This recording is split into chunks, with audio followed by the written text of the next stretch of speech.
Penn State at Ohio State. So this is obviously one that everybody's been waiting on. The Big Ten East is the most stacked division in college football, no doubt. The top three, Penn State, Michigan, Ohio State, depending on how, no particular order there, depends on how you look at it. But we're going to get a chance to see all of them play each other. And this is kind of the kickoff for those three teams battling it out for what everybody would think would be the Big Ten title, as the other side of the conference is completely hot, steaming pile of garbage. So in this matchup, we've got Drew Allar going against Kyle McCord.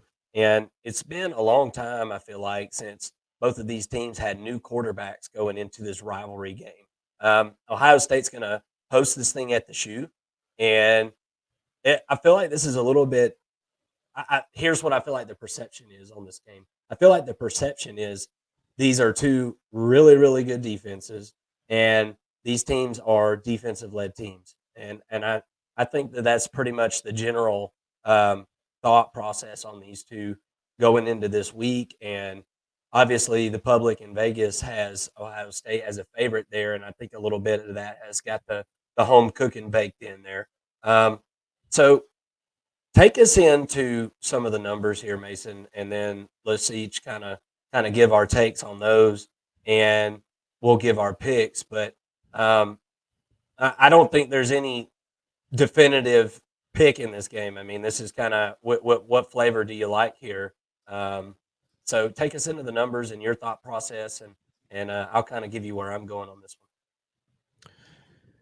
Yeah, so if you look at the numbers as I get them pulled up here, one thing that was kind of interesting as I was breaking this down, Penn State's got the second best scoring defense in the country. Ohio State is third. And do you know who is first? We just got done talking about him. It's Michigan. So, you mentioned these are the three best teams in the Big Ten. They're all in the same division, and they're all led by their defense, and they are, at least from a scoring defense perspective, they're the top three defenses in the country.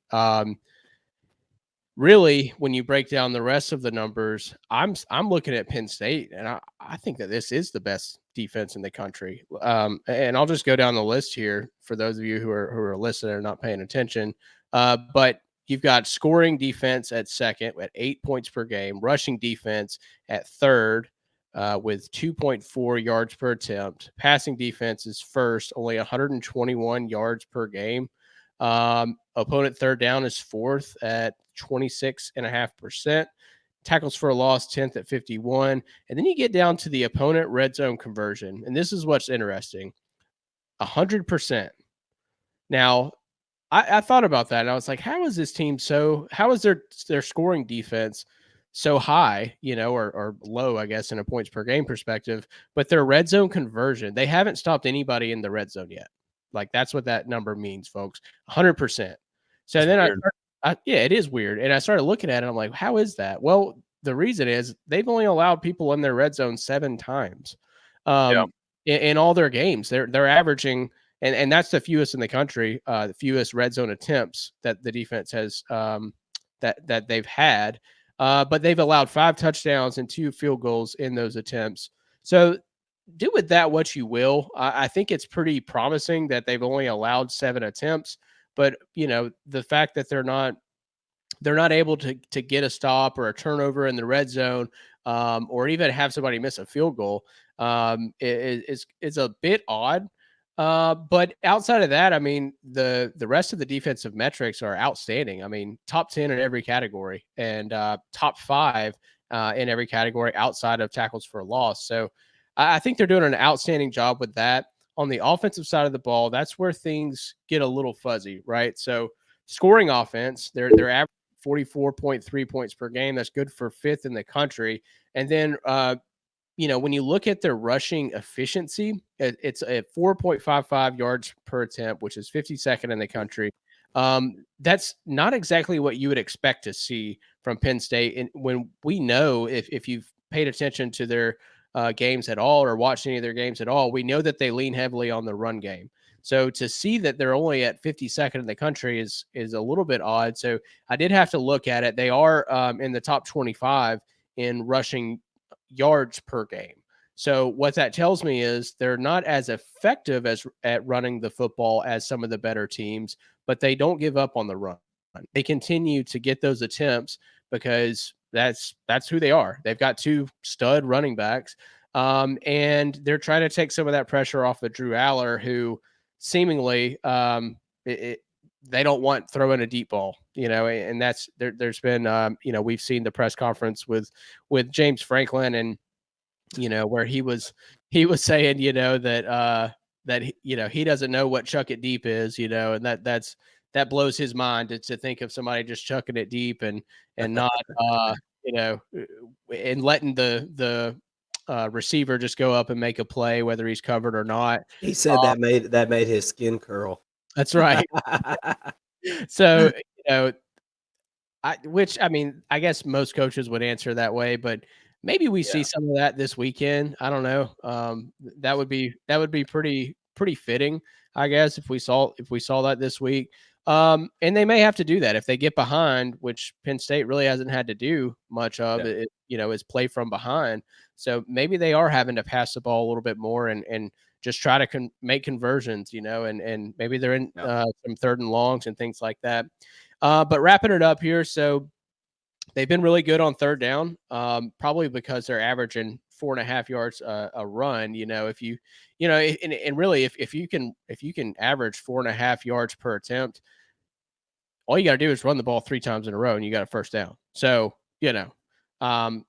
it puts you in a lot of third down conversion type situations, but it puts you in a lot of third and short, which makes it easier to convert on third down. And I think that's what Penn State's done so well. And they've only allowed 22 tackles for a loss. That's good for 5th in the country. So they're not getting behind the chains a whole lot, which increases that third down conversion rate.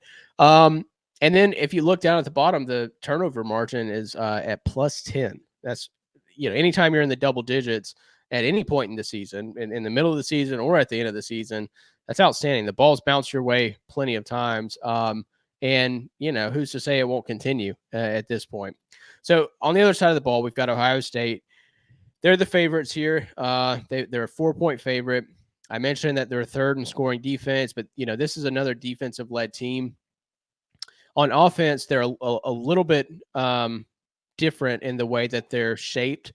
They lean a little bit more heavily on the passing game, and that's mostly because they have the best wide receivers in the country, and they will for the next 4 years. Brandon Ennis, their star freshman wide receiver, caught his first pass. I saw a highlight of that, and he was a 5-star coming out of high school, and his first catch was like a 35-yard touchdown.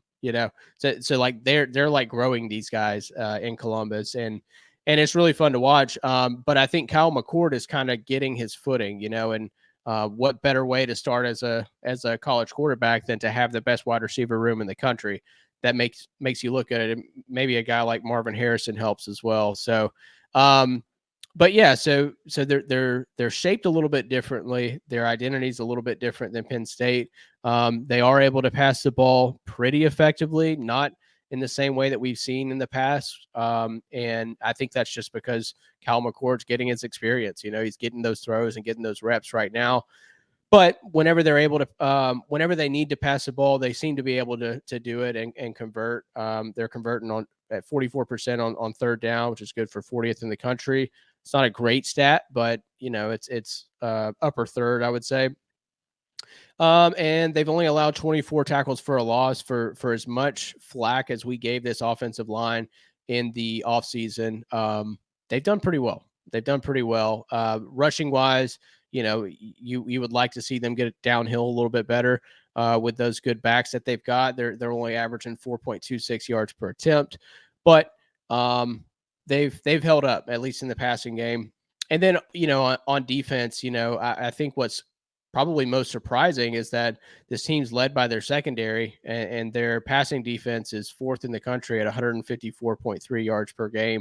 We had some serious questions going into the offseason about this secondary, and they've certainly answered that. And Ohio State's always had the dudes on defense. That's what's that's what was so frustrating for so many years for college football fans is, they get the defensive players. Why is their defense, so bad? And it seems to be clicking for them this year.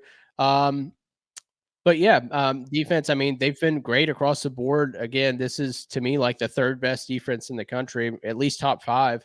And that's really surprising considering what we've seen from Ohio State the past, 2-3 seasons. So when I break this down, I've been high on Penn State. I've got both of these teams actually in my preseason playoff prediction. You really, for me at least, I really can't go wrong with no matter who wins, right? As long as one of them takes care of Michigan, then I think that both of them can get in if they win the rest of their games. But for me, when I look at this, you got Ohio State at home. Maybe that home field advantage, comes into play. But I just look at this Penn State defense and what they've been able to do in creating turnovers. I think that turnovers are going to kind of decide who wins this game and who loses. I think Kyle McCord um, may be more prone to a turnover than Drew Allar. Drew Allar's been very safe with the ball. They've kept him pretty safe with the ball in throwing short passes and whatnot. So give me Penn State to win this game outright and to cover. And I would also I would be heavily considering the under here at 46.5. I do think this is going to be a very defensive game, but I still like Penn State in this, and I think that this is a big growing up game for Drew Allar and for this team. And I think that they're going to be able to get it done in the Horseshoe this weekend. What say you, Mark? Well, that was a bunch of numbers and stuff. So look, I none of Penn State hasn't played Ohio State every week, and Ohio State hasn't played Penn State every week. I think Ohio State's had a definitely a tougher schedule up to this point. I guess Penn State's probably toughest game at this point was Iowa, and I don't think anybody thinks Iowa's very good, right?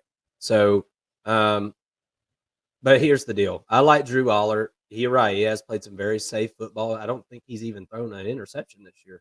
I believe he's 12 or 13 touchdowns to no interceptions to start his career at Penn State as a starter. So that is very, very impressive. Now we're going to have to see how he gets through um, this defense. And I think that Penn State is going to be able to run the football on this Ohio State defense. I'm not saying they're going to run it to the tune of 300 yards or something like that, but I think that Penn State's going to be very effective running the football. They got three running backs that are really, really good, and I think the offensive line has showed us, that they've progressed over the last couple of years. I think this is the best group they've had. Um, Look, and Ryan Day can get pissed and yell at me if he wants to, but Ohio State has lacked physicality at times, and even in a game like against Notre Dame, whenever it was a low scoring game and it was a good game, there was times that Notre Dame kind of bullied them around, man. And I think that you're going to be able to see that a little bit in this game. I don't know. I'm not 100% sold on the fact Penn State can win this game, but I do. I'm going to take Penn State, and I'm going to take those points. And I feel like that way, if they lose by a field goal, I feel pretty good about it. Um, but on the as far as the over and under, I actually like the over a lot. I don't think that these two defenses are as good as what the perception thinks that they are. I'm not saying they're not good defenses because obviously they are, but there's playmakers on the field for both of these teams. There's going to be some points scored, um, maybe even a defensive touchdown in this game. Um, I like the over in this one. A lot of models of people that I respect in this line of work that bet for a living are showing this game more in the 50s. So I'm going to take the over on this one, but um, I think Penn State is the better team. That doesn't always mean that they're going to win necessarily because this is college football after all. But um, with all that being said, I've been on Penn State. That I felt like this was their best chance, and If not now, then when? So that's kind of where I'm at with this. But give me Penn State. Give me those points.